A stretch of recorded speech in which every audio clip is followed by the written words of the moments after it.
Ambassador Sarah Chen stood at the massive window of her shuttle as it approached Concordia Prime. The space station was enormous, beyond anything humans had ever built.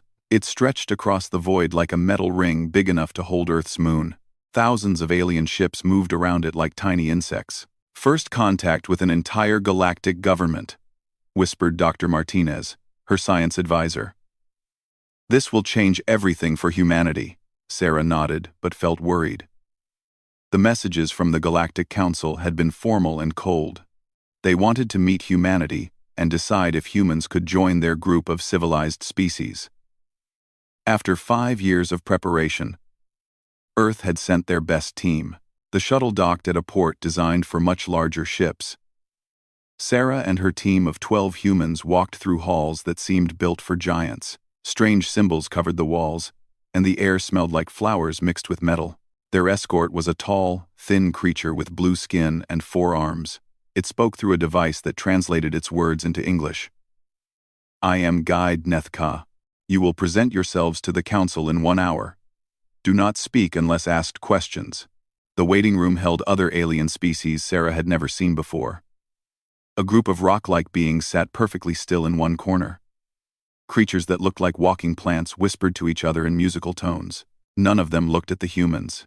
"They act like we have some kind of disease," muttered General Harrison, the military representative. Dr. Martinez pulled out his tablet and showed readings from his sensors. "The technology here is amazing. Their power systems are at least 200 years ahead of ours." "But Sarah, look at this." He pointed to energy readings. "Everything here is designed for efficiency and control. There's no waste, no experimentation. It's like they solved all their problems and stopped trying to improve." The council chamber was a giant sphere with the humans placed at the bottom center. 12 different alien species sat on platforms around them.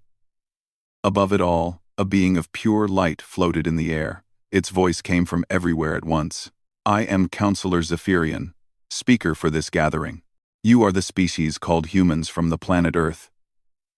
We have studied your broadcasts and your history. We must decide if you are safe to join galactic civilization." Sarah stepped forward. "Honored Council, humanity is grateful for this chance.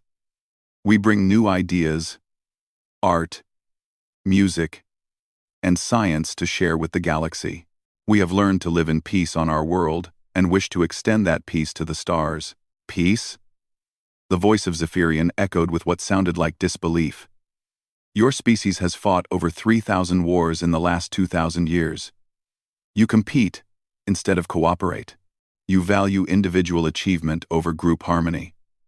Your art celebrates conflict and struggle rather than serenity." A small, furry creature with large eyes spoke next. "Your technology advances through military research. You build weapons first, then find peaceful uses later. This is backwards and dangerous." Dr. Martinez couldn't stay quiet. "But that competition drives innovation. Our diversity of thought and approach lets us solve problems in new ways. We've gone from basic flight to faster-than-light travel in less than a century because different groups competed to find the best solutions." The rock-like beings made a sound like grinding stone. One of them spoke in a deep, slow voice. "Chaos. Unpredictability. Dangerous to stable civilization. The young species shows the warning signs we have seen before." General Harrison stepped forward. "What warning signs?" "Every species here looks like they've been doing the same thing for thousands of years. Where's your progress? Your exploration? Your growth? Progress without wisdom leads to destruction," said Zephyrian. "The harmony protocols prevent conflict. All advancement happens through council approval and careful testing. No species acts alone. No species develops weapons. No species expands without permission." Sarah felt her heart sinking. "You're asking us to give up everything that makes us human. Our drive to explore, to compete, to improve ourselves through challenges." "Yes," Zephyrian said simply. "That is exactly what we require." These qualities led to the extinction of 17 species before the council was formed. We will not allow another aggressive species to threaten galactic peace. The trial continued for 6 hours. The humans presented their greatest achievements: art that moved people to tears, music that could express complex emotions, scientific discoveries that solved problems in completely new ways. They showed videos of humans helping each other during disasters, cooperating across racial and cultural lines, working together to protect their planet. But for every achievement, the Council found danger. Human art was too emotional and could destabilize peaceful minds. Human science advanced too quickly without proper safety testing. Human cooperation only happened during crisis, proving they needed conflict to function properly. The vote was unanimous. 12 species, 12 votes against humanity. Zephyrian delivered the judgment. The species known as humans is hereby banned from Council space. They may not establish colonies beyond their home system. They may not trade with Council members.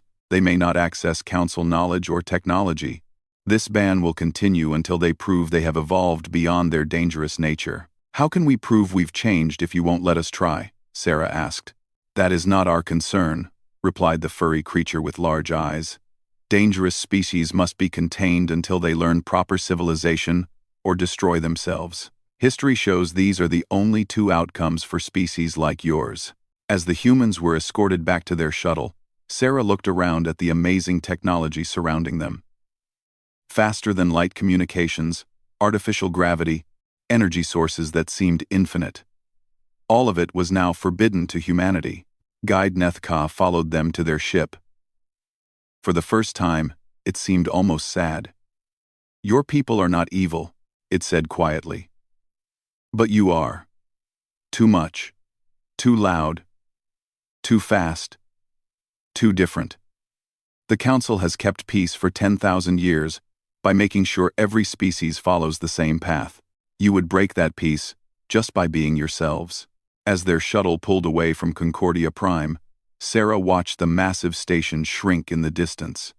Around it, the ships of 12 species moved in perfect formation, following flight paths that had probably not changed in centuries. So what now? Asked Dr. Martinez. Sarah looked at her team. Humans who had spent their lives preparing for this moment, only to be told that their very nature was unacceptable. But she saw something else in their faces, not defeat, but anger. Not sadness, but determination. Now we prove them wrong, she said. They think they know what happens to species like us. They think we'll either become like them or destroy ourselves. Let's show them there's a third option. The journey back to Earth took 3 weeks. During that time, Sarah and her team wrote reports that would change human history. The galaxy had rejected them for being too human, so humanity would have to become more human than ever before. As Earth appeared in their viewport, Sarah made a decision that would echo across the centuries. Humanity had been judged and found wanting by a galaxy that had forgotten how to grow. The galaxy would learn its mistake. 50 years had passed since the Council's judgment, and Dr. Marcus Webb stood in his laboratory on Luna Base, staring at equations that would have been impossible without humanity's forced isolation.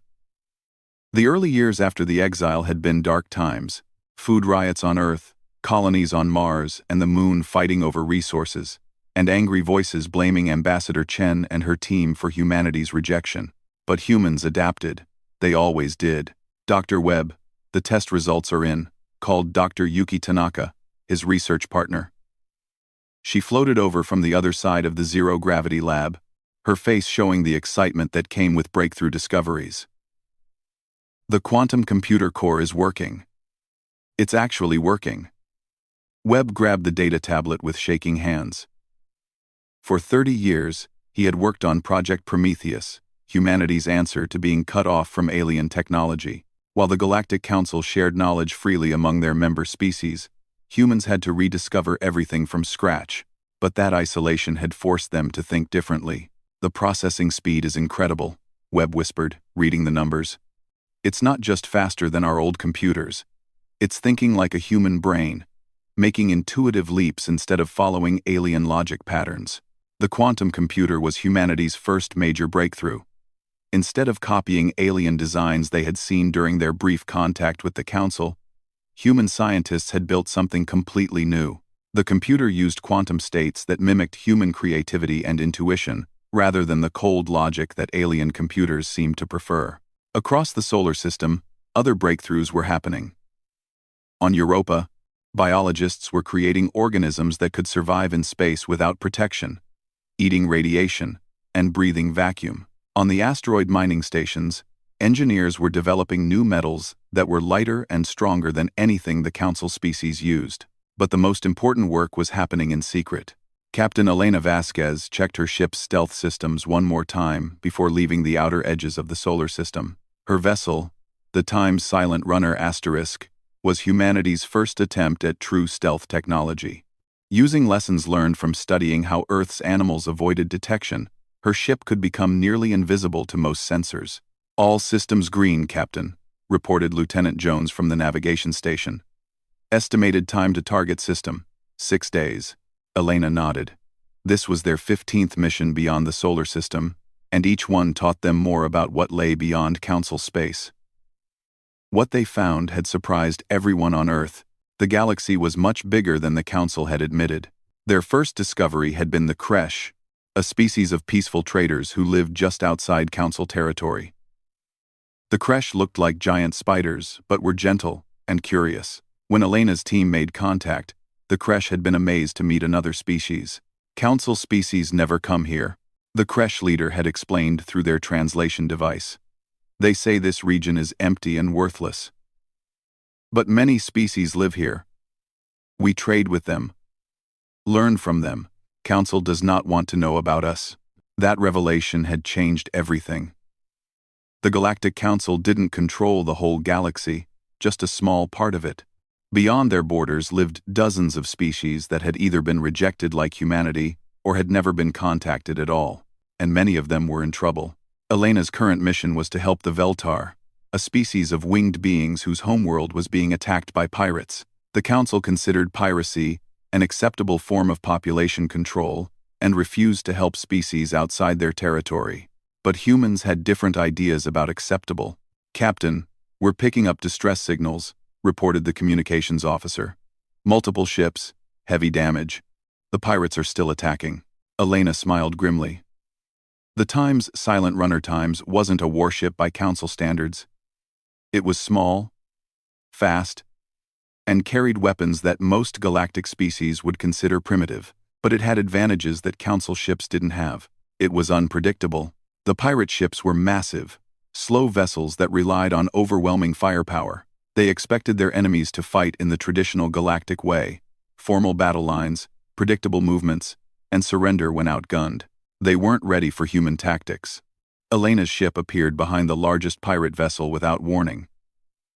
Instead of announcing themselves and demanding surrender like Council species would do, the humans simply opened fire. Their weapons were different too. Not the energy beams that most galactic species used, but kinetic projectiles that moved too fast for most shields to stop. The battle lasted less than 10 minutes. The pirates, confused by an enemy that refused to follow proper combat protocols, made mistakes that cost them their ships. The surviving Veltar couldn't believe what they had witnessed. "How did you defeat them so easily?" asked Veltar Commander Skrika, her feathers still ruffled from the stress of battle. "They had bigger ships, more weapons. They were fighting the way they expected us to fight," Elena explained. "But humans learned long ago that the best strategy is to do what your enemy doesn't expect." News of the rescue spread quickly through the outer regions of the galaxy. Soon, Elena's team was getting messages from other species, asking for help.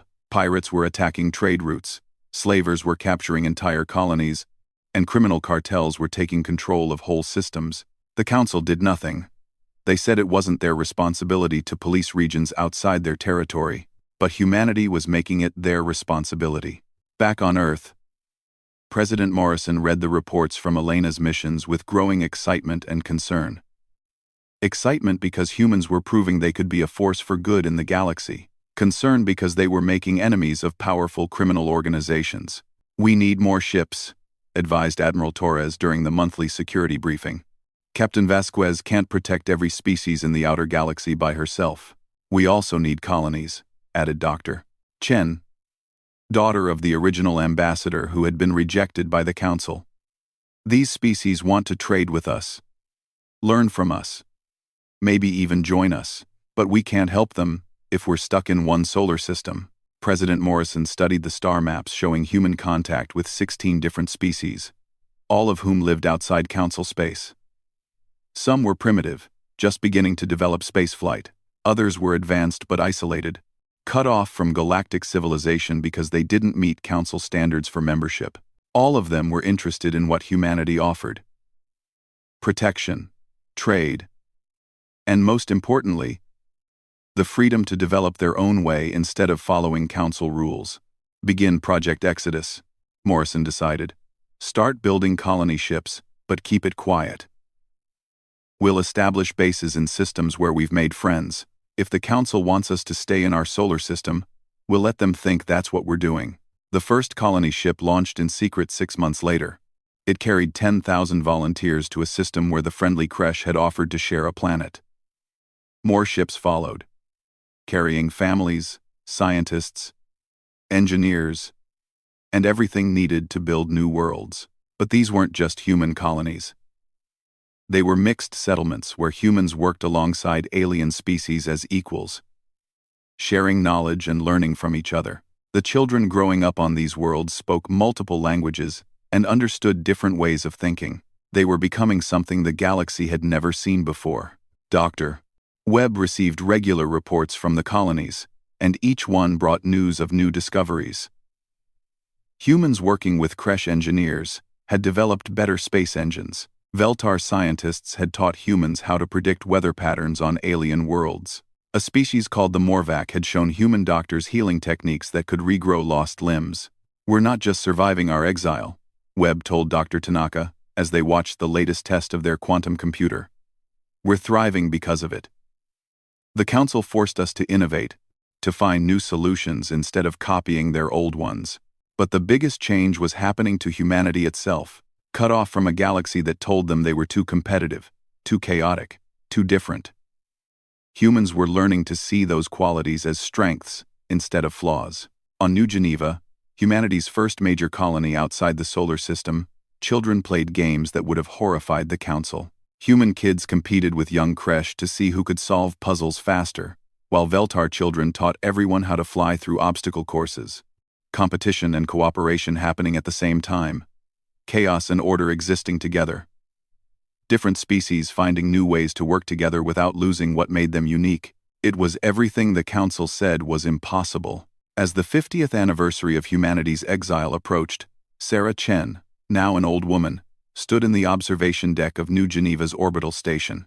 Around her, ships from a dozen different species moved in patterns that looked chaotic, but somehow worked perfectly. "Do you think they know?" asked her granddaughter, Maria, who served as the colony's administrator. "Know what?" Sarah replied. "That we've already built something better than what they have."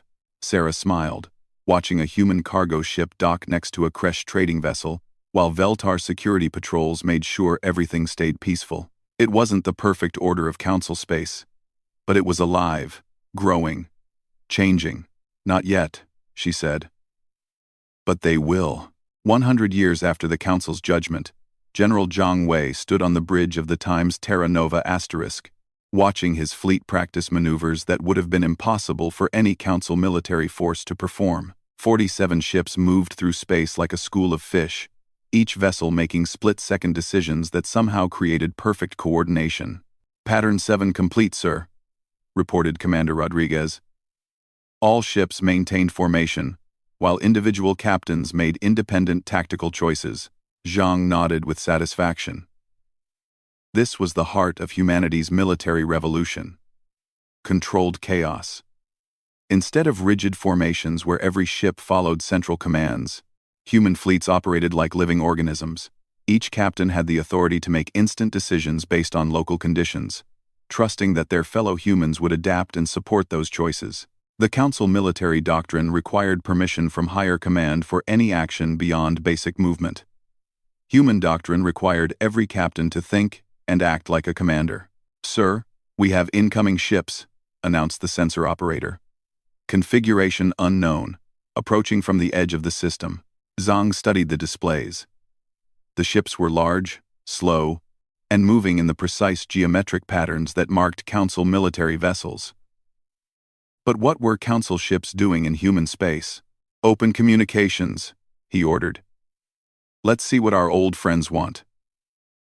The main screen showed a Zephyrian officer, its energy form shimmering with what looked like nervousness. Behind it, Zhang could see other Council species looking equally uncomfortable. "Human Commander," the alien began. "I am Admiral Kreshlok of the Council Defense Force. We request permission to enter your system." "Our permission?" Zhang almost laughed.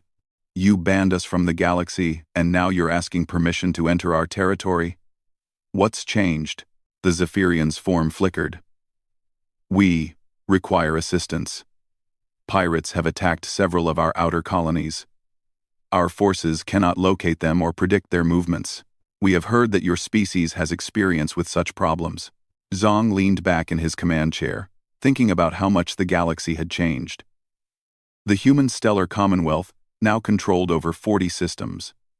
But more importantly, it had become home to 30 different species who had chosen to join humanity rather than remain isolated or seek Council membership. The Commonwealth operated on principles that horrified the Council. Different species competed to develop the best solutions to problems. Individual colonies were encouraged to experiment with new forms of government. Scientists shared knowledge freely but also competed to make the biggest discoveries. It was messy, chaotic, and incredibly effective. "Admiral, we'll consider your request," Zhang replied. "But first, tell me, what makes you think we can help where the Council forces failed?" The Zephyrian hesitated. "Your reputation has spread. Species throughout the galaxy tell stories of human fleets that appear without warning, defeat enemies using impossible tactics, and disappear before reinforcements arrive. The pirates fear you more than they fear us." That was true. Over the past 50 years, human forces had intervened in hundreds of conflicts throughout the outer galaxy, not to conquer or control, but to protect smaller species from criminals and aggressive neighbors. The Commonwealth's Foreign Aid Defense Force had become legendary among non-Council species. "Very well," Zhang decided. "Send us the details of your pirate problem. But understand, if we help you, we do it our way, not yours." After the Council ships departed, Zhang called a meeting of his senior officers. The briefing room of the Times, Terra Nova Times, showed the diversity of the Commonwealth. Humans worked alongside Kresh navigation specialists, Veltar communication experts, and Morvac engineers. The young officers had grown up in mixed colonies and switched between languages as easily as breathing. "The Council's problem is simple," explained Commander Rodriguez, who had studied the alien military data. "The pirates use hit-and-run tactics, striking fast and disappearing before Council forces can respond. Council doctrine requires them to investigate, request permission to pursue, form proper battle formations, and then attack in predictable patterns." Lieutenant Veltar Ka, a young pilot whose feathers were bright with excitement, clicked her beak in what was the Veltar equivalent of laughter. "So by the time Council forces are ready to fight, the pirates are 3 systems away planning their next attack." "Exactly," Zhang confirmed. "And because Council ships all follow the same training and use the same tactics, the pirates know exactly what to expect." The solution was obvious to anyone trained in Commonwealth military doctrine. Hit the pirates harder and faster than they could hit their victims, using human unpredictability against opponents who expected civilized warfare. 3 days later, Zhang's task force arrived at the latest pirate target, a Council mining colony that produced rare metals needed for faster-than-light drives. The pirates were already there, their large ships positioned around the planet in a standard blockade formation. "All ships, begin pattern 12. Zhang ordered. "Remember, these pirates have never fought humans before. Let's show them why that's a problem." The human fleet split into smaller groups that approached the planet from different directions. Some ships used stealth technology, developed from studying Earth's ocean predators. Others came in fast and loud, acting as distractions. A few simply appeared in the middle of the pirate formation, using short-range FTL jumps that Council technology couldn't detect. The battle lasted 18 minutes. The pirates, expecting a formal challenge and organized battle line, found themselves fighting an enemy that seemed to be everywhere at once. Human ships coordinated without radio contact, using techniques learned from studying Earth's flocking birds and schooling fish. When one ship was threatened, others moved to help without being asked. Most disturbing to the pirates was the way human ships fought. Instead of trying to disable enemy vessels to minimize casualties, they aimed to win quickly and decisively. Human weapons, developed through decades of competition between different colonies, were designed to penetrate shields and armor that had protected pirates from Council forces for generations. When the surviving pirate ships tried to surrender, they discovered another difference between humans and Council forces. The humans accepted their surrender, rescued survivors from disabled ships, and then did something that shocked both pirates and Council observers. They asked questions. "We want to know who you work for," Zhang explained to the captured pirate captain, a massive creature with scales and too many teeth. "Where are your bases? What other operations are you planning? Who's buying the stolen goods?" The pirate leader, used to Council forces who would simply escort prisoners to holding facilities without interrogation, found himself facing humans who treated information gathering as seriously as combat. "Council forces never ask these questions," the alien admitted. "They capture us, hold us for trial, then release us when we complete punishment."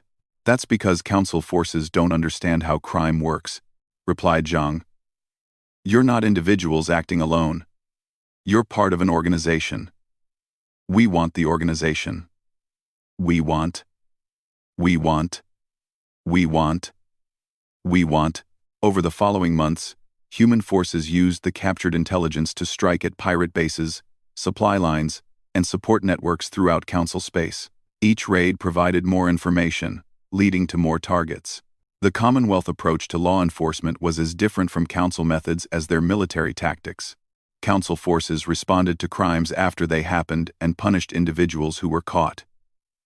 Commonwealth forces prevented crimes by destroying criminal organizations and making crime unprofitable. But the real change was happening on the planets that humans had helped defend. Dr. Sarah Okafor stood in the main laboratory of Harmony Station, the Commonwealth's most ambitious experiment. The space station orbited a planet where 15 different species lived and worked together, sharing knowledge and developing new technologies. "The Universal Translator is working perfectly," she told her research team, which included scientists from 8 different species. "We can now provide real-time translation between any known languages, preserving cultural meaning instead of just converting words." This breakthrough had come from studying how the young Commonwealth citizens communicated. Children who grew up speaking multiple languages didn't just translate words. They understood different ways of thinking and could explain ideas from one culture using concepts from another. The Universal Translation Protocol was already changing galactic communication. Species that had never been able to talk to each other were now forming trade partnerships and research collaborations. Information flowed freely through Commonwealth space in ways that would have been impossible under Council systems. Dr. Okafor called Dr. Kreshtam, one of her alien colleagues. "We're receiving a priority message from Earth Command."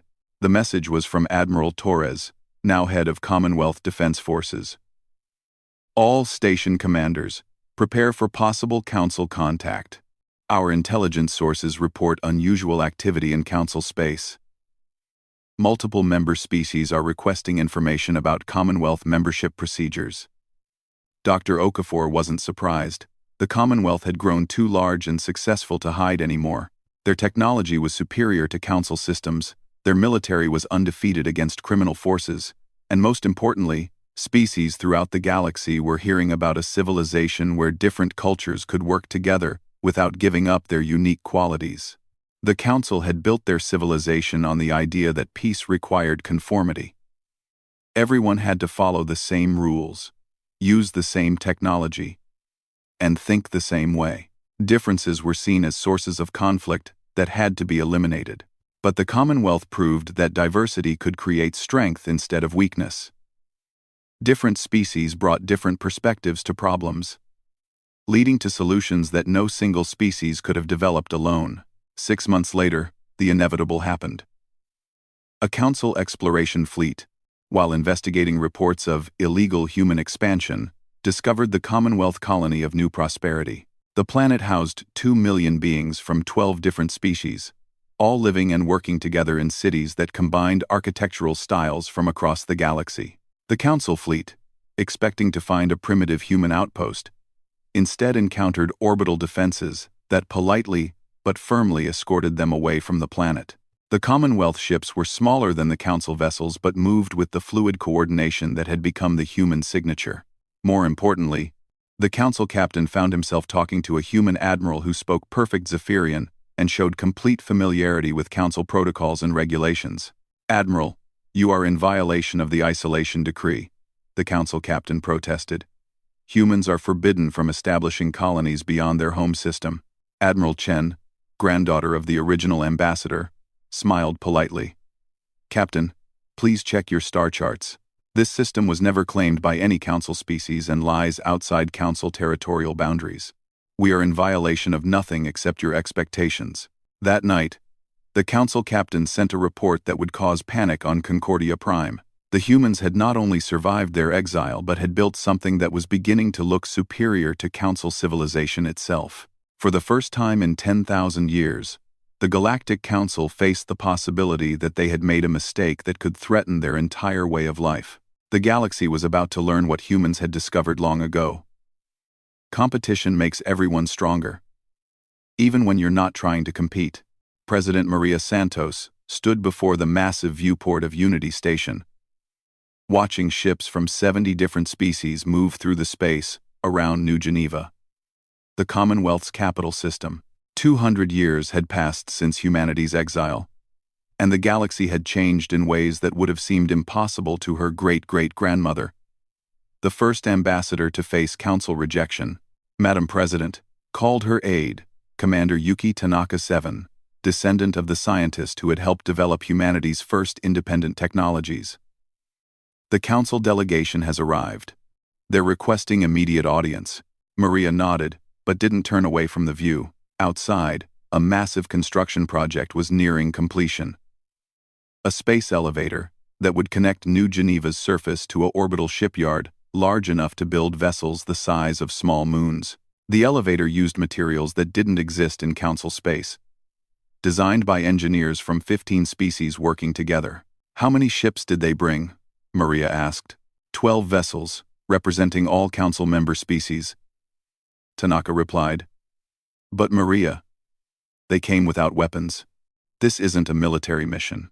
That was significant. For the first time since humanity's exile, the Council was approaching them as equals, instead of criminals to be contained. The reason was simple. The human stellar Commonwealth now controlled over 200 star systems and had formal alliances with more than 60 species. They had broken the Council's monopoly on galactic civilization and proven that their way of doing things worked better than the ancient Harmony protocols. In the presidential briefing room, Maria reviewed the latest intelligence reports from throughout the galaxy. The news would have been unthinkable 50 years ago. 7 Council member species had formally requested information about joining the Commonwealth. 15 more had begun secret negotiations to establish trade relationships. Most shocking of all, 3 species had announced they were leaving the Council entirely to pursue independent development paths. The Council was falling apart. "The Veltar delegation brings gifts from their homeworld," reported Secretary Chen, Maria's chief of staff and descendant of the admiral who had first fought the pirates. "They want to formally thank us for protecting their trade routes for the past century." "And the Creche?" Maria asked, reviewing the agenda for the day's meetings. "The Creche Federation is offering to share their navigational databases. All of them. They say it's payment for humanity, teaching them to defend themselves." Maria smiled. The Commonwealth had never asked for payment from the species they protected, but gratitude had a way of creating stronger bonds than treaties ever could. The door chimed, and Admiral Torres IV entered the room. Like many Commonwealth citizens, he was descended from multiple species. His great-grandmother had been human, but his family also included Veltar and Morvac ancestors. His appearance would have horrified the Council, who believed that species should remain genetically pure, but his abilities were undeniable. As head of Commonwealth Defense Forces, he commanded the loyalty of warriors from 30 species and had never lost a battle. Madam President, the Council delegation is being very careful about their approach, he reported. They're asking permission for everything. Where to dock, what protocols to follow, whether their security teams can carry weapons. They're treating us like equals, because we are equals, Maria replied. The question is whether they're ready to admit that. The Council delegation arrived 2 hours later, and Maria was surprised by who led them. Counselor Zephyrian, the ancient energy being who had pronounced judgment on humanity 2 centuries ago, floated at the head of the group. But the being seemed smaller now, its light dimmer, its voice uncertain. President Santos, Zephyrian began, I come to discuss current galactic situations. The Council requires information about Commonwealth activities in regions that concern Council security. Maria gestured to the conference table designed to accommodate different alien physiologies. Please, sit. But before we discuss Council concerns, perhaps you could explain why you're here. The last time Council representatives visited human space, they came to enforce our exile. Now you come asking for information instead of giving orders. The delegation exchanged glances. Finally, a small, furry, all-tech counselor spoke up. Madam President, the galaxy has become unstable. Species that have never shown aggression are forming military alliances. Trade routes that have operated peacefully for millennia are being contested. Our traditional methods of maintaining order are proving insufficient. Admiral Torres leaned forward. You mean species are starting to think for themselves instead of waiting for Council permission to act? The Altec counselor's fur bristled with discomfort. Independent action leads to conflict. This has always been known. The Harmony protocols exist to prevent such chaos. And yet, Maria said quietly, the Commonwealth has more member species than the Council, controls more territory, and maintains better peace in our regions, all while encouraging the independent action you consider so dangerous. She activated the holographic display in the center of the table. It showed 2 sections of the galaxy side by side, Council space and Commonwealth territory. In Council space, Maria explained, you have 12 species following identical patterns. Same technology, same government structures, same military doctrine. Very orderly, very predictable. The Council representatives nodded approvingly. But look at the innovation rates, Maria continued. Council species have developed 3 major new technologies in the past 200 years. Commonwealth species have developed over 400. Our medical advances have extended lifespans for every member species. Our engineering breakthroughs have made faster-than-light travel safer and more efficient. Our social innovations have allowed different species to work together in ways you still claim are impossible. Counselor Zephyrian's form flickered. Rapid change creates instability. Better to advance slowly and safely than to risk disruption of successful systems. Successful at what? Admiral Torres challenged. Council space is stagnant. Your species haven't grown in population, territory, or capability for centuries. You've achieved perfect order by giving up any possibility of improvement. The real shock came when the youngest council representative, a rock being called Gravic 9, spoke for the first time. Admiral Torres is correct. Our home system has requested permission to study Commonwealth education methods. Our young people learn everything we teach them, but they never develop new ideas. Commonwealth youth from multiple species are solving problems that our greatest minds cannot approach. This admission created visible discomfort among the other council members, but Maria could see they knew it was true. The Commonwealth's greatest achievement wasn't military or technological, it was social. They had created the first truly galactic civilization where different species maintained their unique cultures while working toward common goals. On Commonwealth worlds, human children learned Veltar flight techniques, while young Veltar mastered human mathematics. Creche engineering students studied alongside Morvac biological researchers, sharing knowledge that led to discoveries neither species could have made alone. Most important, Commonwealth citizens weren't just members of their birth species, they were part of something larger, that valued their differences instead of trying to eliminate them. Counselor Zephyrian, Maria said. Why are you really here? not to discuss trade routes or territorial disputes. What does the Council actually want? The ancient being's energy form dimmed further. 3 of our member species have announced intentions to withdraw from Council membership. 7 more are demanding changes to the Harmony protocols. For the first time in our history, member species are questioning whether Council methods serve their needs, and you want us to. What? Stop accepting new members? Abandon our allies? Return to our home system? And pretend the Commonwealth doesn't exist? We want to understand, Gravik 9 said quietly. How do you maintain peace between species that compete with each other? How do you prevent conflict when everyone is allowed to develop their own solutions to problems? How do you keep chaos from destroying everything you've built? Maria exchanged glances with Admiral Torres. This was the question they had expected eventually. Not demands that humanity conform to Council standards, but requests to learn Commonwealth methods. The answer is simple but hard to accept, Maria replied. We don't prevent conflict, we use it. The Council delegation looked confused. Competition creates innovation, Admiral Torres explained. When our species compete to solve problems, everyone develops better solutions. When they compete to protect trade routes, everyone becomes safer. When they compete to build better worlds, everyone's quality of life improves. But controlled competition, Maria added, with rules that ensure fair play and shared benefits. We compete to become better, not to destroy each other. Councillor Zephyrian was quiet for a long moment. Finally, the being spoke in a voice that sounded tired. The Council was formed to prevent the galaxy's destruction through conflict. We succeeded in creating peace, but perhaps we succeeded too well. We eliminated not just destructive competition, but all competition. You can still change, Maria offered. The Commonwealth would welcome Council species as equal partners. Not as rulers or subjects, but as contributors to something larger than any single government. But she knew they wouldn't accept. The Council had built their entire civilization on the idea that their way was the only safe way. Admitting that Commonwealth methods worked better would mean admitting that 10,000 years of Council rule had been based on fear rather than wisdom.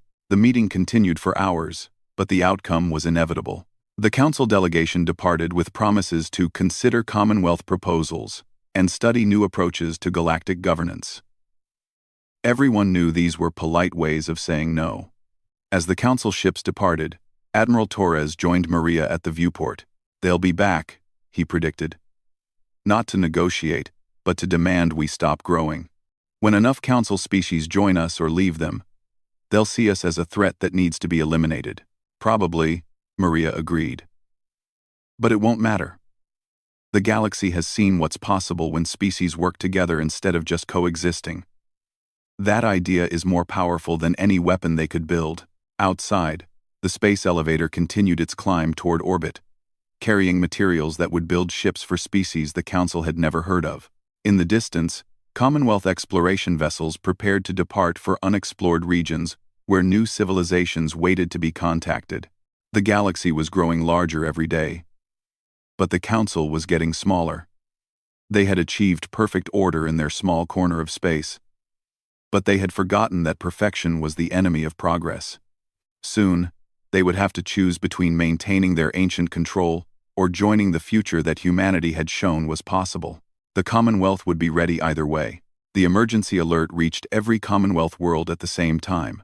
Admiral Chen stood in the command center of Unity Station, watching sensor readings that made no sense. Beyond the edge of the galaxy, something enormous was moving toward inhabited space. Ma'am, the objects are definitely artificial, reported Lieutenant Commander Veltar Ka, her feathers pale with stress. But they're bigger than anything we've ever seen. Each ship is the size of a small moon. How many? Chen asked, though she dreaded the answer. Sensors show over 1,000 vessels, and more are still emerging from dark space. They're heading directly for the core systems, both Commonwealth and Council territory. Chen felt cold certainty settle in her stomach. This was the nightmare scenario that military planners had always feared. An external threat so massive that no single government could handle it alone. Open channels to all Commonwealth allies, she ordered. Full mobilization. And send a message to Concordia Prime. Tell the Council, we need to talk. Across the galaxy, ancient warning systems that hadn't activated in 10,000 years began screaming alerts. On Concordia Prime, Councillor Zephyrian materialized in the emergency chamber, where the Council was meeting in crisis session for the first time in centuries. The sensors confirm our worst fears, announced Gravik 9, the rock being's voice heavy with despair. The invaders are using technology that operates outside known physics. Our defensive systems are designed to counter weapons we understand. These enemies use forces we cannot even detect until they strike. Councillor Altec Prime, the small furry being who had spoken against humanity's membership 2 centuries ago, was studying tactical displays with growing horror. Their ships move through space without using any detectable propulsion. They communicate without radio or quantum channels. They consume entire worlds, leaving nothing behind but empty space. The Devourers, whispered Zephyrian. The ancient enemy has returned. The other council members fell silent. The Devourers were legend. A race from outside the galaxy that had nearly destroyed all life millions of years ago. The Council's formation had been partly motivated by the need to prevent the chaos that had made the galaxy vulnerable to the first Devourer invasion. Our fleets are mobilizing, reported the Veltar representative. But our tactical computers cannot predict enemy movements. They do not follow logical patterns. They adapt faster than our systems can respond. That was when the communication arrived from Commonwealth space. Admiral Chen's face appeared on the main screen, her expression grim but determined. Councillor Zephyrian, Admiral Chen of the Commonwealth Defense Forces. We're facing the same threat you are. Our intelligence suggests these are the Devourers from ancient records. Both our civilizations are in danger. Zephyrian's energy form flickered with uncertainty. Admiral Chen, your offer of assistance is noted. However, Council military doctrine does not provide for cooperation with non-member governments. With respect, Counselor, your doctrine is about to get every living being in the galaxy killed, Chen replied bluntly. These enemies adapt to predictable tactics faster than your forces can implement them. You need allies who fight differently than you do. The first battle proved Chen right, in the most horrifying way possible. The Council Defense Force met the Devourer Advance Fleet, using standard formations and battle doctrine. 20 massive Council ships, each carrying the firepower to destroy a planet, engaged 12 Devourer vessels in what should have been an overwhelming victory for the defenders. The battle lasted 6 minutes. All 20 Council ships were destroyed without damaging a single enemy vessel. The Devourers had studied Council tactics during the engagement, adapted to their weapons and strategies, and turned the defenders' own strengths against them. Every shot the Council ships fired was deflected or absorbed. Every formation they tried was anticipated and countered. Most terrifying of all, the Devourer ships learned and improved during the fight. By the end, they were mimicking Council weapons and using them more effectively than the species who built them. They're not just destroying our forces, reported the shaken Council captain who had observed the battle from long range. They're stealing our knowledge and making it better. Everything we know how to do, they can do better within minutes of seeing it. It was President Santos who made the decision that changed everything. As Devourer fleets moved deeper into both Council and Commonwealth space, she authorized Operation Unity, the largest military alliance in galactic history. All Commonwealth forces will coordinate with Council defenders, she announced to the galaxy. This is not about politics or territory. This is about survival. But cooperation between the two militaries proved almost impossible. Council forces operated according to rigid doctrines that had been perfected over thousands of years. Commonwealth forces used adaptive tactics that changed constantly based on local conditions. When Council Admiral Kreschlock tried to coordinate with Commonwealth Captain Rodriguez, the conversation revealed the depth of the problem. Captain, our forces will establish defensive formations at coordinates 77 Mark IV, the Council officer explained. Your ships should take positions in support formation Gamma and await further orders. End. Admiral, with respect, that formation puts us exactly where the enemy expects us to be, Rodriguez replied. Our intelligence shows the Devourers have studied Council tactics from previous battles. They'll have counters ready before we even engage. Proper military procedure requires coordinated planning and unified command structure, Kreshlock insisted. Individual ships cannot make independent tactical decisions without creating chaos. Admiral, chaos is what we need, Rodriguez said. These enemies adapt to order and logic. We have to do things they can't predict or understand. The breakthrough came when Admiral Chen made an unprecedented decision. Instead of trying to force Commonwealth forces to follow Council doctrine, she created mixed battle groups where human ships would act unpredictably, while Council vessels provided steady firepower support. The first test of this hybrid strategy happened at the Virgon system, where a Devourer scouting force was approaching a major population center. Admiral Chen commanded the operation herself, working directly with Council Admiral Kreshlock. All Commonwealth vessels, Pattern Chaos 7, Chen ordered. Remember, we want to confuse them, not just fight them. All Council ships, maintain formation and provide covering fire for Commonwealth maneuvers, added Kreshlock. Do not attempt to follow their movements. Just support them when they need it. What happened next would be studied in military academies for centuries. The Commonwealth ships attacked the Devourer fleet using tactics that seemed to have no pattern at all. Some vessels used stealth technology to appear behind enemy ships. Others charged directly at superior forces, only to veer away at the last second. A few simply sat still and waited for enemies to come to them. But there was a pattern, just not one the Devourers could understand. The Commonwealth ships were using human intuition and creativity instead of logical tactics.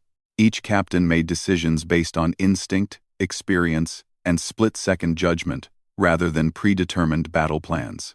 The Devourers, designed to counter logical opponents, couldn't adapt to enemies who weren't following logic in the first place. When Devourer ships moved to counter a Commonwealth attack, they found their enemies had already changed tactics. When they tried to predict human movements, the predictions failed because humans were making decisions too quickly for the enemy analysis systems to process. Most importantly, the Council ships provided the steady foundation that let the Commonwealth forces take greater risks. Human vessels could make desperate attacks, knowing that Council firepower would cover their retreat. Council forces could maintain formation, knowing that Commonwealth ships would handle any unexpected threats. The battle was won in 18 minutes, with minimal losses to the defenders and 3 Devourer ships destroyed. It was the first victory against the invaders, and it proved that cooperation between the two militaries was not just possible but essential. But the real test came when the main Devourer fleet reached the galactic core. Over 800 enemy vessels approached Concordia Prime and New Geneva simultaneously, clearly planning to destroy both government centers in a single, massive attack. Admiral Chen and President Santos made the journey to Concordia Prime for the final battle planning session. It was the first time a Commonwealth leader had set foot on the Council's capital since humanity's original exile. The enemy fleet is too large for traditional tactics, admitted Councillor Zephyrian. Even combined, our forces cannot match their firepower. We must attempt evacuation of civilian populations. No, Chen said firmly. We're not evacuating. We're going to win. How? Demanded Gravik 9. Our analysis shows less than 5% chance of victory using any conventional strategy. Chen smiled grimly. That's why we're not using conventional strategy. We're going to do something the Devourers won't expect, because it's never been done before. The plan Chen proposed would have been impossible for either government to execute alone. It required the disciplined coordination of Council forces and the creative chaos of Commonwealth tactics, working together in ways that challenged every principle of military organization. When the Devourer fleet arrived, they found something unprecedented in galactic history. Over 600 ships from 30 different species, operating under a unified command but using completely different tactical approaches. The Council forces formed defensive lines around both capital systems, providing steady firepower and organized resistance. But between and around them, Commonwealth ships moved like a three-dimensional storm, appearing and disappearing using every trick that human ingenuity had developed over 2 centuries of exile. But the real surprise was the ships crewed by mixed species. Commonwealth citizens had been raised working alongside different alien cultures. Many of the fleet's vessels had crews that included humans, Veltar, Kresh, Morvac, and even former council species who had joined the Commonwealth. These mixed crews could think and react in ways that no single species could match. A human captain making split-second decisions while a Veltar navigator provided spatial awareness, and a Kresh engineer managed power systems in real time. The Devourers found themselves fighting an enemy that seemed to have no consistent pattern because it literally didn't. Hundreds of different tactical approaches were being used simultaneously by crews that combined the strengths of multiple species. Most importantly, Admiral Chen herself commanded the final assault from her flagship, the Times Sarah Chen *, named for her ancestor, who had first faced the Council's judgment. The ship was crewed entirely by descendants of those original humans who had been rejected by the galaxy. As the battle reached its climax, Chen's ship led a desperate attack on the Devourer command vessel, a massive construct that dwarfed every other ship in the galaxy. It should have been suicide, but Chen had one advantage the enemy couldn't understand. She wasn't trying to win through superior force or perfect tactics. She was trying to win by being more human than her enemies thought possible. All ships, Pattern 0, she ordered. Total improvisation. Make it up as you go along. What followed was the most chaotic, unpredictable, and ultimately successful military action in galactic history. Ships attacked in ways their crews invented in real time. Tactics were abandoned for pure instinct. Logic was replaced by courage, hope, and the desperate creativity that had always defined humanity. The Devourer command ship, designed to counter any conceivable attack, couldn't defend against attacks that were inconceivable until the moment they happened. When the Times Sarah Chen Times finally penetrated the enemy vessel's defenses and destroyed its core systems, the entire Devourer fleet simply stopped functioning. Cut off from their central intelligence, the remaining ships became inert chunks of metal floating in space. The galaxy was saved by the very qualities that the Council had once declared too dangerous to tolerate. In the aftermath, as rescue ships searched for survivors and damage assessment teams surveyed the battlefield, Counselor Zephyrian approached Admiral Chen on the bridge of her damaged flagship. "Admiral," the ancient being said quietly, "I owe your species an apology that is 2 centuries overdue. You were protecting the galaxy the best way you knew how." Chen replied, "You weren't wrong to be cautious. You were just incomplete." The Council believed that order and predictability were the only paths to peace, Zephyrian admitted. "We did not understand that sometimes survival requires chaos. Sometimes safety requires risk. Sometimes preserving civilization requires the courage to change it." 6 months later, representatives from across the galaxy gathered on New Geneva for the constitutional convention that would create the Galactic Federation. Unlike the old council, this new government would be built on the Commonwealth principles of competitive cooperation and unified diversity. President Santos, now serving as the Federation's first elected leader, stood before delegates from over 100 species as she signed the charter that would guide galactic civilization into a new age. "The galaxy has learned something important," she said. "Unity doesn't require uniformity. Strength doesn't require conformity. And sometimes, the best way to preserve what we value is to have the courage to let it grow into something better." In the crowd, an elderly Counselor Zephyrian watched the ceremony with what might have been satisfaction. The galaxy had found peace, not by eliminating conflict, but by learning to use conflict constructively. The humans had been right all along. Being too much, too loud, too fast, too different, too chaotic, wasn't a flaw to be corrected. It was exactly what the galaxy needed to survive. As the ceremony concluded, and delegates began planning for a future none of them could predict, new ships were already departing for the galactic rim. The same human drive that had once been seen as dangerous was now leading exploration missions to find new species, new worlds, and new challenges. The galaxy was growing again, not through conquest but through invitation. And at the heart of it all were the descendants of the species that had once been judged unfit for civilization. They had proven that the greatest strength wasn't the ability to maintain order, but the courage to embrace the beautiful chaos of life itself.